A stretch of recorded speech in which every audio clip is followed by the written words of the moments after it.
보십시다. 시공간과 규모라는 말. 자, 책을 펼쳐보시고 차분하게 봐주세요. 여기서 보시게 되면은 시공간과 규모라는 말 다 들어본 적은 있겠지만 여기서 우리가 좀 잘못 알고 있는 게 규모 그러면 우리가 공간만 생각하는데 공간만 있지 않고요. 여기서 밑줄 시간과 공간의 크기 범위를 우리는 규모에서 시간의 규모, 시간, 공간을 그 두 가지를 다 포함하고 있다는 거. 시간 규모를 보도록 할게요. 여기서 보시게 되면은 나이, 평균 수명, 평균 은하 같은 경우는 안드로메다 은하는 100억 년 정도, 고양이가 15년밖에 못 살아. 그러겠지 뭐. 적혈구는 120일 정도 산대요. 그 다음에 세슘 같은 경우는 한 번 진동하는데 이 세슘이 왜 나오냐면 우리가 시간 측정할 때 이 세슘으로 측정합니다. 그래서 숫자 같은 건 알 필요는 없고요. 그냥 자, 거시세계와 미시세계의 측정. 그래서 각각 거시세계, 미시세계. 거시세계는 거대하다의 의미고 미시세계는 굉장히 미하다, 되게 작은 범위를 얘기한다는 거. 물체가 현상의 규모에 따라 큰 규모의 거시세계나 아주 작은 규모의 미시세계로 나뉜다라고 되어져 있어요. 뭐 어려운 건 아니고 내가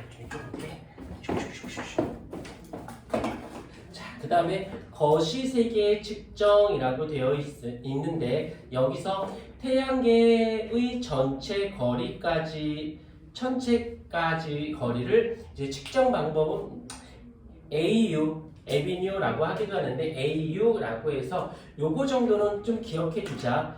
1AU의 기준이 뭐가 되냐면 지구와 태양 사이의 거리를 1AU라고 지정을 했습니다. 그래서 요 정도는 그렇군이라고 정도 좀 머릿속에 기억해 주셨으면 좋겠고요.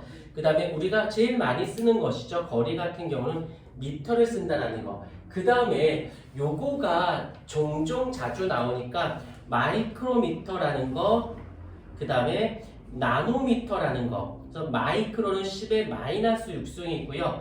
나노미터는 10의 마이너스 9승이고, 그래서 요 나노라는 말이 요즘 이게 굉장히 10의 마이너스 9승 굉장히 작은, 그래서 어떤 대학에서 어떤 과에서 나노학과도 있어요. 그 정도 굉장히 현대에서 많이 사용되고 있는 단위이기도 하니까 요것들은 이해의 개념이 아니라 아예 암기해서 여기다가 이렇게 싹 묶어주세요.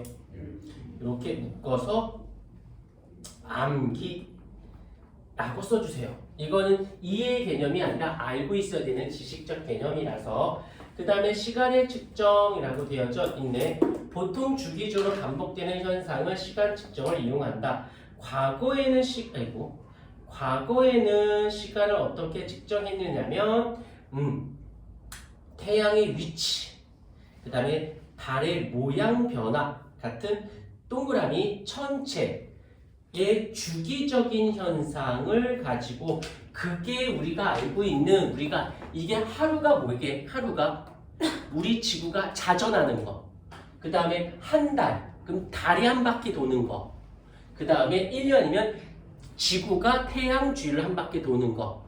요 정도는 시험에 안 나오더라도 요 정도는 우리는 알고는 있자. 우리가 한 바퀴 도는 거, 달이 한 바퀴 도는 거, 지구가 태양 한 바퀴 도는 거 정도는. 하지만 우리 현대에서는 요거는 시험 문제상에서 작년에 보니까 요거는 꼭 내는 경향이 있더라고. 세슘 원자라는 말에다가 밑줄 100만 분의 1초 단위에서 정밀한 시간에서 우리가 사용하는 시계의 단위는 세슘 원자를 가지고 측정했다라는 거 정도 잡아주시면 될 것 같고요. 그냥 편하게 편하게 하고 그냥 고민하지 마. 그냥 외우는 게 외워서 좋은 점이 뭐냐면 고민이 없어져. 그냥 암기만 하면 되는 것들이라서. 그 다음에 이해하고 암기하면서 추론하고 하는 것들은 뒤에 우리 부원장님이 와서 빅뱅 우주론 해줄 거야. 그때 암기와 이해와 암기를 병행하면서 들어가도록 하시면 돼요. 그래서 첫날이라서 빡빡하지 않으니까 수업하기 싫어서 내가 건성을 해주는 게 아니라 진짜 작년에는 이거 수업 아예 안 했어. 안 해버리고 시험 때 얼마 안 남아 한 2주 남았을 때 그때 한번 쓱 해주는데 선생님 그래서 왜 그랬더니 학교에서 이거 안 낸대요. 와 씨. 근데 어떤 학교는 냈어. 숭실 같은 경우는 냈는데 대성이나 선정 같은 경우는 아예 안 내고 막 이랬었거든. 그 다음에 선생님이 요거 스킵 하고 넘겨버리셨어요. 첫날이니까 좀 편하게 들으시라고. 길이 측정. 보통 기준 척도를 정해서 길이 측정을 이용하는데 과거와 또 현재가 또 나뉘겠죠. 과거에는 길이를 어떻게 측정했느냐. 신체나 일정한 길이의 막대 등을 이용해서 신체나 그래서 이런 거 있지. 너희들 여기 보면 이 식도, 위, 12지장, 소장, 대장, 맹장, 직장 뭐 이런 말 들어본 적 있죠? 그래서 12지장이란 말 들어본 적 있죠? 이 12지장이 뭐냐면 이게 장이야. 엄지를 장이라고 해. 12지장. 이게 12개 정도 되는 길이라고 해서 거기를 12지장이라고 얘기합니다. 그렇게 맞아요. 그래서 우리 신체나 아니면 어떤 막대기 같은 거를 정해놓고 그의 길이를 재고 그랬대요.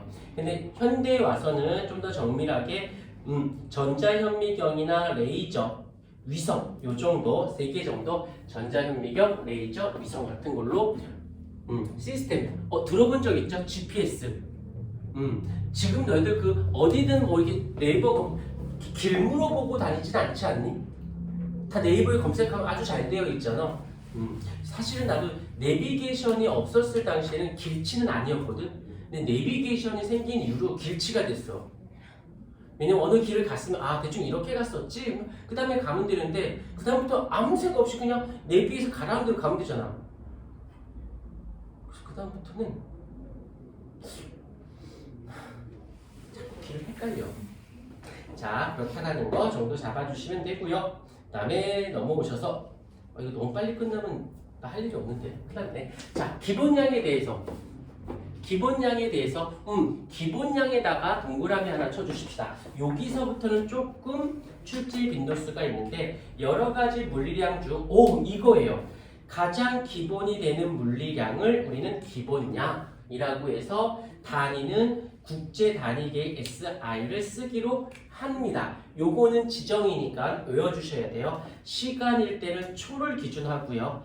길이는 미터를 이용하고요. 질량은 킬로그램, 전류는 암페어, 온도는 켈빈, 물리량은 몰, 광도는 칸데라.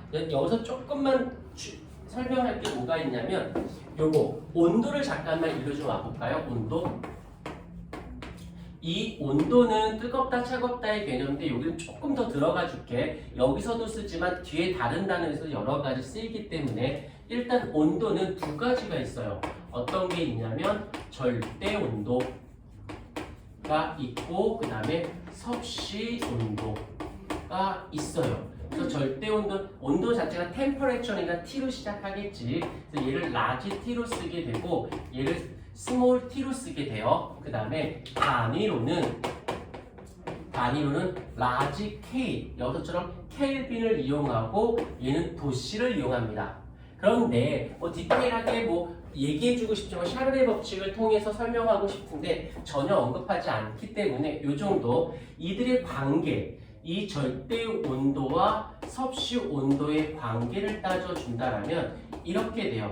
라지 절대 온도는 섭씨 온도에 더하기 273이 되어집니다. 이걸 다시 한번 정리한다면 0도씨야. 0도씨라면 절대 온도는 어떻게 돼? 273 켈빈이 되어진다는 거. 왜? 더하기 273이니까 27도씨라고 한다면 273을 더해야 되니까 300 켈빈을 이용한다라는 거. 오케이. 요 정도 잡아주시면 어려운 건 아니고 이렇게 되는데 왜? 근데 과학에서는 섭씨 온도를 사용하지 않고 이 절대 온도를 사용합니다. 절대 온도를 사용한다는 거 좀 잡아주시면 되고 그 다음에 물리량이라고 해서 몰이라는 단어가 나오는데 언급하지 않아요. 대신 화학원으로 가게 되면 절대적으로 중요한 개념이 되어진다는 거 이 정도 하나 살짝 써주시면 됐고 그 다음에 기본량의 확립 과정 미터법을 제정했대요. 이게 왜 중요한지 모르겠네. 자, 기본량의 자연 현상을 탐구하는데 자연 현상을 탐구하는 방법을 개발하는데 기초가 되었다. 기준이 뭐가 필요해? 기준이. 그래서 어때? 그 과정 및 결과를 여기 있죠? 다른 과학자들과 소통하는데 활용하기 위해서 기준. 그래야 서로 대화가 되니까. 내가 보는 거랑 내가 봤을 때 민주야 너 뭐 좋아하는 그룹 있어? 네. 누구? NCT요. 뭐? NCT요. 몇 명 나와? 다 합쳐서요? 25명. 뭐 소속사야? 네. 그룹이 20몇 명 나온다고? 네. 전체 합친. 근데 그 그룹 안에도 또 그룹이 나눠져 있어요. 걔네들 다 이름 알아? 모르죠. 뭐죠? 좋아하는 사람 따로 있으니까. 그래도 뭐니 해도 블랙핑크지. 자, 자기가 봤을 때 뭐 좋다, 나쁘다. 내가 봤을 때 얘가 좋아, 길어. 얘가 봤을 때 짧을 수도 있는 거고. 그것을 서로가 소통을 하려면 반드시 기준이 필요한데 그 기준을 기본량으로 정했다라는 거 어려운 부분은 아니에요. 그 다음에 요 유도량이라는 게 나오는데 이 유도량은 뭐냐면 여기서 밑줄 기본량을 합쳤다는 뜻이야. 합친 거.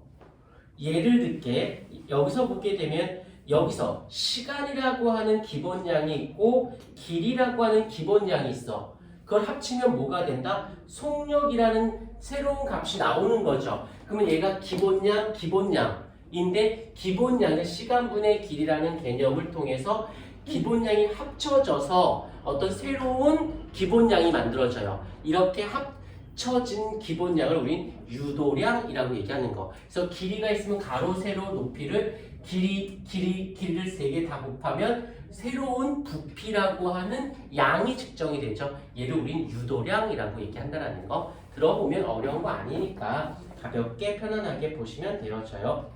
자, 그 다음에 기본량과 유도량의 종류 및 단위. 미안하지만 얘는 좀 외우셔야 됩니다. 외우셔야 되기 때문에 좀 이따 외우는 시간일 땐 초, 길일 땐 미터, 질량 킬로, 전류는 암페어, 온도는 켈빈, 속력 미터 퍼 세크, 넓이는 제곱, 부피는 세제곱, 밀도 요건 살짝 좀 써주자. 아는 거지만 복습 차원으로 부피 분의 질량을 해주시면 되고 힘 같은 경우는 질량에다가 곱하기 가속도. 질량의 단위가 킬로그램이고 가속도의 단위가 미터 퍼 세크 제곱이라는 거. 좀 민재 좀 빨간 버튼 좀 눌러줄래요? 네.